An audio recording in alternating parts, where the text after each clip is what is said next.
वरालम्मा और शिवैया नाम के दो पति पत्नी रहते थे। उनका इकलौता बेटा बालराजू था। बालू को अस्वच्छ परिवेश और अस्वच्छ लोग बिल्कुल पसंद नहीं आते थे। यहाँ तक कि बदसूरत और अनाकर्षक युवा को भी सर उठाकर भी नहीं देखता, मतलब वो कितना अजीब मानव है। बेचारी इतने सालों से बहुत कष्ट सहकर उसका पालन पोषण करके बड़ा करती है वरालम्मा। अभी बालू को शादी का उम्र आता है। पिछले 3 सालों से उसके लिए बहुत सारे रिश्ते देख रहे थे, फिर भी हर एक लड़की में किसी न किसी कमी दिखाकर हर एक रिश्ते को खराब कर रहा था। आखिर में पास गांव से आए एक रिश्ते के बारे में वरालम्मा उसका बेटा बालू से ऐसे कहने लगी।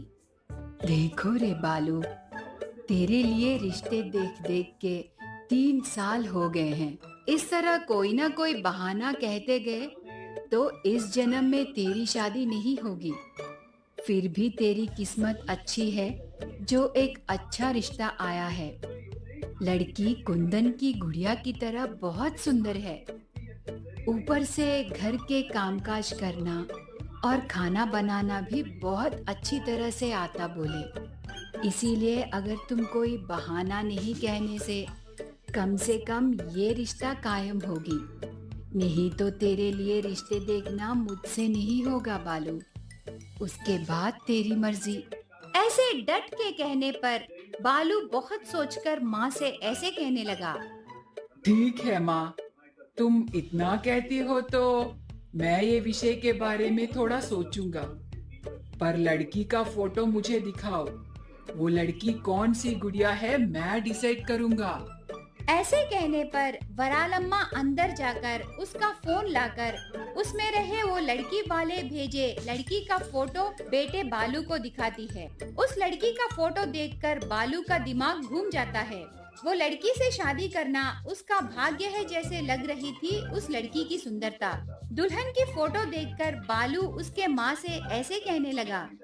माँ, इतने दिनों से इतनी सुंदर लड़की को क्यों नहीं ढूंढे? अब और कुछ मत सोचो और जल्दी से इस रिश्ते को कायम करो। यही हमारी घर की बहू है माँ। ऐसे कहकर बहुत खुश होने लगता है। इतने दिनों बाद उसके बेटे को एक लड़की पसंद आने पर उसके बेटे का विचार बदलने से पहले ही शादी कराने की जल्दबाजी शुरू होती है वरालम्मा को। इसीलिए दुल्हन के माता पिता से मिलकर ऐसे कहने लगी। देखिए भैया, तुम्हारी बात सुनने के बाद बहुत खुशी हो रही है बहन, पर ये बच्चों की शादी कराने से अच्छा रहेगा करके हमारा अभिप्राय है। ऐसे कहता है। उससे वरालम्मा की उत्सुकता को रोक पड़ती है। लड़की वालों की बात टाल नहीं सकती, लेकिन बेटे का दिल फिर से बदल जाएगा और इतना अच्छा रिश्ता हाथ से फिसल जाने का डर छुपा लेती है। इसीलिए उस क्षण उनकी बात मानकर घर चली जाती है। घर जाने के बाद बालू उत्सुकता से माँ से ऐसे कहने लगा। क्यों माँ, लड़की वाले शादी का मुहूर्त जल्दी रखने के लिए मान गए? कब रखे? इस हफ्ते में या इस महीने में? ऐसी इतनी सुंदर लड़की को देखने की उत्सुकता में पूछता है। नहीं रे बेटा, मुझे जो कहना था वो मैंने कह दिया, पर वो मुहूर्त के विषय में क्यों जल्दबाजी करना, आराम से देखकर रखेंगे करके बोले। ऐसे कहने पर बालू लड़की वालों से बात करके आखिर में बहुत जल्दी ही पास रहे एक मुहूर्त को तय करके शादी के लिए तैयार हो जाता है। बहुत खुशी से शादी के मंडप में दुल्हन सुमा को मंगलसूत्र पहनाकर 7 फेरे लेते समय अचानक से उसकी साड़ी को आग लग जाती है। उस फायर एक्सीडेंट में सुमा का चेहरा बहुत बुरी तरह से जल जाता है। इतनी सुंदर रही सुमा उसका चेहरा जल जाने पर बदसूरत बन जाती है। उससे वो उसे नहीं चाहिए और तलाक दे दूंगा करके जिद किए बैठे बालू को माँ ऐसे समझाने लगी। देखो बालू, जब तक लड़की के गले में मंगलसूत्र नहीं पहनाते तब तक वो हमारी बात जरूर सुनते, पर अभी शादी हो गई है, वो हमारे घर की बहू बन गई। अब तुम्हें उसके साथ जिंदगी जीना पड़ेगा, नहीं तो सबके सामने हम दोषी हो जाएंगे। फिर भी वो लोग नहीं नहीं करके कहते रहे, पर तुमने उनकी बात नहीं सुनी और पास के मुहूर्त को ही शादी पक्की कर ली। ऐसे करने से ऐसे ही होगा बेटा। इसीलिए कहते हैं बड़ों के कहे अच्छी बातें सुननी चाहिए। ऐसे माँ की बातों को मानने के सिवा और कोई रास्ता नहीं रहता बालू को। इसीलिए उसे नापसंद होने पर भी उसकी बदसूरत पत्नी सुमा को परिवार बसाने घर ले आना पड़ा।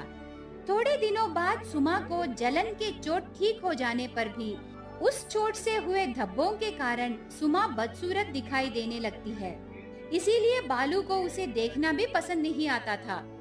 ये सब देखते हुए दुखी हो रही बहू से सास ऐसे कहने लगी, देखो बहू, मेरे बेटे का दिल छोटे बच्चों की तरह मानसिकता है। तुम्हें ही थोड़ा समझौता करना है। थोड़े दिनों में सब ठीक हो जाएगा। ऐसे बहू को मनाती है, पर दिन भर दिन उसकी बदसूरत पत्नी को बालू नफरत करना ज्यादा होने लगता है। ऐसे समय पड़ोस में रहे दादी आकर बहू से ऐसे कहने लगी, बेटी, भगवान ने तेरे विषय में थोड़ी छोटी नजर से ही सोचा है, पर क्या कर सकते हैं बता, नसीब ही ऐसी है। इसीलिए मैं एक व्रत बताती हूँ। इस प्रकार माता को 9 दिनों तक पूजा करने से तेरे पति का दिल बदल सकता है, तब तेरा परिवार बस जाएगा। इसीलिए उस माता पर भार डाल के इस व्रत को शुरू करना बेटी। ऐसे कहने पर वो विषय पति से कहती है, तब वो 1 रुपए भी नहीं दूंगा, चाहिए तो रहना, नहीं तो तेरे मायके को चले जा करके डांटता है। तब वो आसपास के बच्चों को ट्यूशन्स पढ़ाकर दादी के कहे व्रत को शुरू करती है। पर आखिरी दिन आने के बाद 3 बच्चों को कपड़े खरीद के खाना रखने से ही व्रत खत्म होगा। पर ऐसे करने के लिए उसके पास रहे पैसे कम होते हैं। इसीलिए सास से पैसे पूछती है। तब वो ऐसे जवाब देने लगी, देखो सुमा, इस विषय में मैं तुम्हारी मदद नहीं कर सकती। बचपन से ही मैं उसके गुस्से को जानती हूँ। उसके सिवा मैं कुछ नहीं कर सकती। अभी तक माता ने ही तुम्हारे साथ व्रत कराए ना, ये काम भी उसी को कराना है। इससे ज्यादा मैं और कुछ नहीं कह सकती। ऐसे उसकी मजबूरी को बहू से कहती है। तब वो आखिरी दिन भोजन कैसे रखना है करके सोचते समय 2 औरतें सुमा के पास आकर ऐसे कहने लगे, माँ, हम एक व्रत कर रहे हैं। आज आखिरी दिन है। 3 बच्चों को माता के रूप में मानकर भोजन रखना है, पर हमारे लिए खाना बनाने वाले नहीं आए। अगर तुझे खाना बनाना आता है तो हमारी मदद करो। यूं ही मत करो माँ, पैसे ले लो। ऐसे कहने पर सुमा बहुत खुश होकर तुरंत उनसे ऐसे कहने लगी, नहीं माँ, मुझे पैसे नहीं चाहिए। आज मैं भी भोजन रखना चाहती हूँ, पर नहीं हुआ। इसीलिए आपके साथ मैं भी भोजन रखती हूँ। ऐसे बोलने पर दोनों औरतें मान जाते हैं। बस सुमा खुश होकर तरह तरह के व्यंजन तैयार करती है। वो दोनों औरतों के साथ 3 बच्चों को भोजन के लिए बुलाकर उनको पेट भर खाना खिलाती है। ये सब काम पूरा होने के बाद पीछे मुड़कर देखने पर उतना मदद किए वे दोनों औरतें दिखाई नहीं देते। तब सुमा उन बच्चों से ऐसे पूछने लगी, बच्चों, इससे पहले मेरे साथ आए 2 आंटियां कहाँ गए हैं? क्या तुमने देखा है? ऐसे पूछती है। तब बच्चों में से एक बच्चा ऐसे कहने लगा, नहीं आंटी, आप अकेले ही हमें बुलाए ना, तब आपके साथ कोई भी नहीं थे। वो जवाब सुनते ही सुमा का दिमाग घूम जाता है। सुबह से उसके काम में मदद किए वो औरतें बच्चों को क्यों नहीं दिखाई दिए करके सोचते समय उसे चक्कर आकर नीचे गिर जाती है। इतने में कहां से आए पता नहीं, उसका पति और सास वहां आकर देखने पर उसका बदसूरत चेहरा नहीं रहता और इससे पहले की तरह सुंदर बन जाती है। ये सब देखकर पति आश्चर्य हो जाता है। थोड़ी देर बाद सुमा पति और सास को वहाँ कैसे आए करके पूछती है। तब पति ऐसे जवाब देने लगा। पता नहीं सुमा, दो औरतें आकर मुझसे मिलकर तुम ऐसे गिर गई करके बोले। वो बात सुनते ही मेरे अंदर कुछ नया बदलाव आकर तेरे ऊपर गुस्सा और चिड़चिड़ापन जाकर तुझे क्या हुआ करके डर लग के भाग कर आ गया। यहाँ आकर देखने के बाद तेरे जले हुए धब्बे गायब होकर तू पहले की तरह सुंदर औरत में बदलकर पड़ी रही। ऐसे कहता है। तब वरालम्मा ऐसे कहने लगी। अभी तक ये सब समझ में नहीं आया क्या?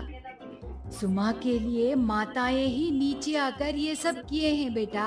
आज मेरी बहू के वजह से माताओं को हमने देखा है। ये भाग्य पूरा हमारा सुमा का ही है बेटा। ऐसे बहू की बहुत तारीफ करती है।